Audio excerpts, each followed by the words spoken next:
that felt so good. Does it get better later on in the video? So make sure you guys watch till the end. So this car comes in a blue, which is a glossy blue.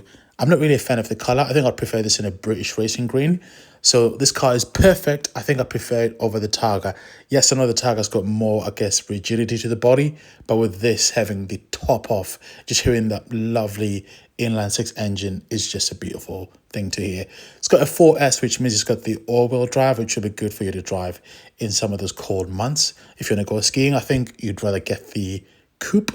Now, given the option between the coupe as well as a convertible, I think I'll kind of lean more towards the coupe.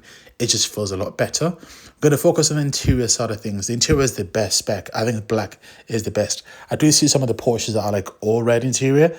I think that's a very specific interior, which makes it very hard to sell.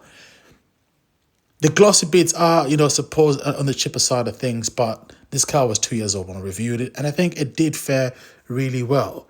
Porsches feel very mechanical, capable, everyday usable, and the speed as well is, very fast as well. So guys, I'm going to show you the cold start in the next clip. Let's go.